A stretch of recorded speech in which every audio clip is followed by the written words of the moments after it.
Hi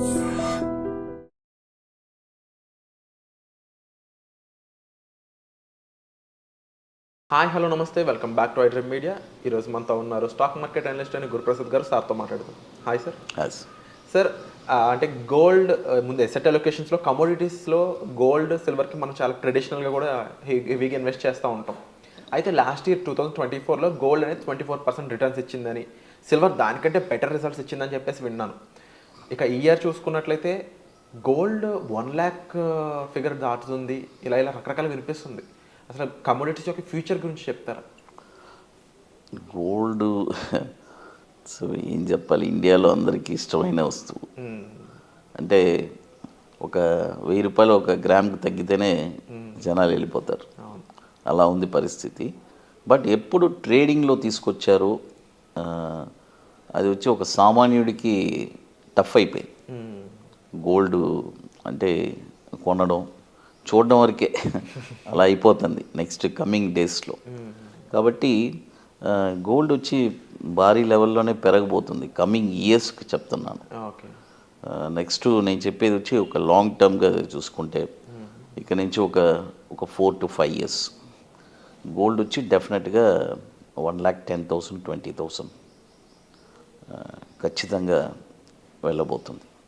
minimum ఇప్పటి నుంచి ఎవరన్నా కొని హోల్డ్ చేస్తే ఒక నెక్స్ట్ 3 to 4 yearsకి 1,20,000 దాకా కూడా వెళ్ళడానికి అవకాశం ఉంది.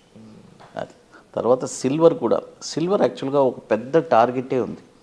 అది ఒక 1.5 నుంచి 2 lakhs టార్గెట్ ఉంది. అది కూడా ఒక బ్లాస్ట్ అవ్వాలి నెక్స్ట్ కమింగ్ ఇయర్స్లో. డెఫినెట్గా గోల్డ్ అండ్ సిల్వర్ వచ్చి it's a very good investment. Trading చేసేవారు కాదు, ఇన్వెస్ట్మెంటు ఆర్నమెంట్స్గా కూడా కొని పెట్టుకోవచ్చు. అయితే నేనేమంటానంటే ఏదైనా సరే అన్నీ సమపాలంగా చేయండి అంటాను. ఇప్పుడు మీ దగ్గర ఒక 10 లక్షలు ఉంటే 10 లక్షలు గోల్డ్ కొనబాకండి. ఒక 2 లక్షలు గోల్డ్ కొనుక్కోండి, ఒక 2 లక్షలు షేర్స్ కొనండి, ఒక 2 లక్షలు ఇక వేరే ఇన్వెస్ట్మెంటు, ఇట్లా డైవర్సిఫై చేస్తే బెస్ట్. అండ్ అలాగే సార్, ఇప్పుడు గోల్డ్లో ముఖ్యంగా మీరు ఒక మాట చెప్పారు, ఆర్నమెంట్స్ అనేది ట్రెడిషనల్గా అందరూ ఇన్వెస్ట్ చేసేది ఆర్నమెంట్స్లోనే 22 carats గోల్డ్లో. బట్ ఏది ఇన్వెస్ట్మెంట్ పరంగా రిటర్న్స్ పరంగా చూసుకున్నట్లయితే ఇప్పుడు గోల్డ్ ETF లాంటివి ఉన్నాయి, గోల్డ్ బాండ్స్ లాంటివి ఉన్నాయి, ఈవెన్ ట్రేడింగ్లో కానీ, లేకపోతే what would you suggest investment wise గోల్డ్లోకి వెళ్ళాలనుకున్నట్లయితే? ఇప్పుడు అంటే నేను ట్రేడింగ్ పర్స్పెక్టివ్లో సార్ నాకు ఫిజికల్గా గోల్డ్ వద్దు, నేను మనీ పెడతాను, లాభం మాత్రం నేను తీసుకుంటాను. ఎందుకంటే జనరల్గా ఏమవుతుందంటే గోల్డ్ ఆర్నమెంట్గా కొని ఆర్నమెంట్గా అమ్మేటప్పుడు ఆ లాసెస్సే పెద్ద లాస్ అవుతుంది. ఎందుకంటే అమ్మేటప్పుడు 10% పోతుంది, కొనేటప్పుడు 10% ఎక్స్ట్రా పే చేసి తీసుకోవాలి. అప్పుడు 20% వీళ్ళకి, ఈ 20% ప్రాఫిట్ తర్వాతనే మిగతా వీళ్ళకి. సపోజ్ వీళ్ళు 1,00,000 రూపాయలు గోల్డ్ కొన్నారనుకోండి, కొని దాన్ని అమ్మేయడానికి వెళ్తే 90,000కి అమ్మాలి. అదే 1,00,000 రూపాయలు గోల్డ్ వీళ్ళు కొనాలంటే 1,10,000 పే చేయాలి. ఇప్పుడు మొత్తం ఎంత అయింది? 1,10,000 90, అంటే ఆ డిఫరెన్స్ 20,000 ఉంది. అప్పుడు గోల్డ్ 1,00,000 రూపాయలు గోల్డ్ 1,50,000 1,30,000 వస్తే కానీ వీళ్ళకి ఆ ప్రాఫిట్ అనేది రాదు. ఎందుకంటే వీళ్ళు ఆల్రెడీ ఎక్కువ పెట్టి కొన్నారు కదా.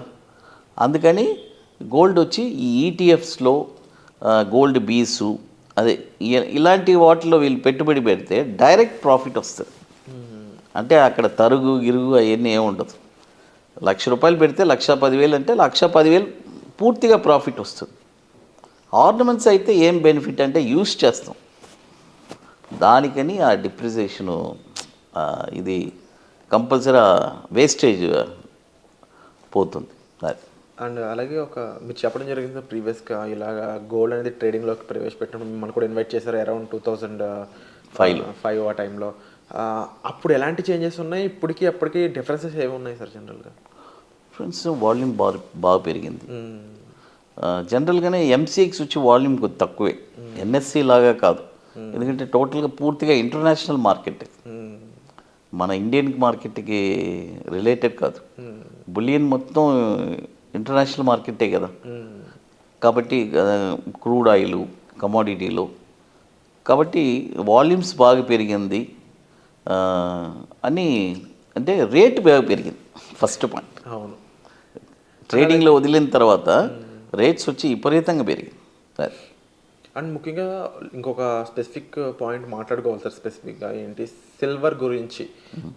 అంటే లాస్ట్ ఇయర్లో ముఖ్యంగా గోల్డ్ కన్నా ఎక్కువ రిటర్న్ సిల్వర్ ఇవ్వడం కానీ, ఇప్పుడు కూడా చూసుకున్నట్లయితే సిల్వర్ గోల్డ్ ప్రైస్ దాటుతుంది అనేది ఎంతవరకు ఈ ఎజంప్షన్స్ రైట్ అనొచ్చు? లాంగ్ టర్మ్లో అన్న పాసిబిలిటీ ఉందంటారా? బికాజ్ గోల్డ్ కన్నా కూడా సిల్వర్ డిమాండ్ బాగా పెరుగుతుంది, పెరగబోతుంది ఇన్ ఫ్యూచర్ అని చెప్తా ఉన్నారు ఈవీ ఇండస్ట్రీ కారణంగా. So is it true? లేదు, జనరల్గానే ఈవీ ఇండస్ట్రీస్ అని కాదు, సిల్వర్ వచ్చి మ్యాక్సిమం ఇండస్ట్రీస్కి అదొక ఇండస్ట్రీ మెటీరియలే. కాబట్టి ఇప్పుడు ఇంకా యాడ్ అయింది, ఇంకా చాలా అన్ని ప్రోడక్ట్స్లోనూ ఎక్కువైపోయింది ఈవీ వెహికల్స్. ఇప్పుడు నెక్స్ట్ జనరేషన్ అదే కాబట్టి అదే చెప్పాను, సిల్వర్ కూడా టార్గెట్ వచ్చి ఒక 2.5 lakh దాకా టార్గెట్ ఉంది. But it will take some more time. ఏదైనా gold and silver it's a best investment. అయితే నేను చెప్పాను కదా, సమపాలంగా చేయండి. డైవర్సిఫికేషన్ జాగ్రత్తగా చేసుకోవాలి 100%. ఇప్పుడు ఎందుకు డైవర్సిఫికేషన్ చెప్తున్నామంటే, ఇప్పుడు మీరు ఒక 2 లక్షలే కొన్నారు, ఇంకొక వేరే ఏదో స్టాక్ కొన్నారు, అది 2 లక్షలు కొన్నారు, అది 2,50,000 అయిపోయింది అనుకోండి. అప్పుడు స్టాక్లో మీకు 50,000 వచ్చింది, అక్కడ అమ్మేసి ఇప్పుడు గోల్డ్ ఏదైనా తగ్గి ఉంటే ఈ 2 లక్షలు మళ్ళీ డౌన్లో కొనుక్కోవచ్చు కదా.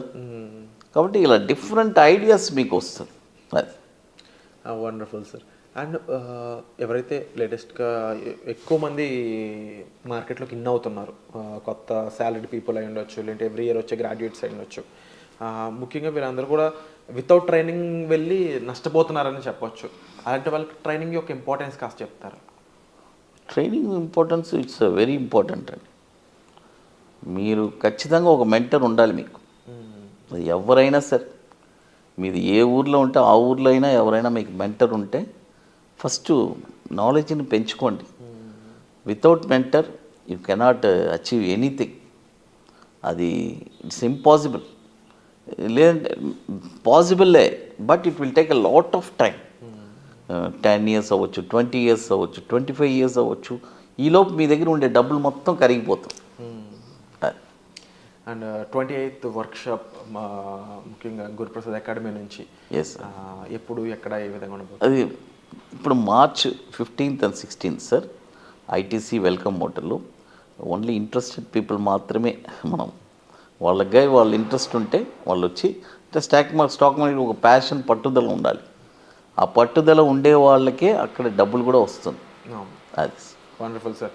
సో ఆ 28th వర్క్షాప్ అయితే చెన్నైలో ఉంటుందండి. దానికి సంబంధించిన డీటెయిల్స్ కూడా మీరు డిస్ప్లే అవుతున్న నెంబర్స్ కాల్ చేసి చేసుకోవచ్చు. అండ్ అలాగే గురుప్రసాద్ గారి నుంచి ఎటువంటి ఎపిసోడ్స్ మీరు అంటే వాటిని వెల్కమ్ చేయబోతున్నారో వాటికి సంబంధించిన ఇన్ఫర్మేషన్ మీరు కామెంట్ సెక్షన్లో తప్పకుండా మెన్షన్ చేయండి. Thank you so much.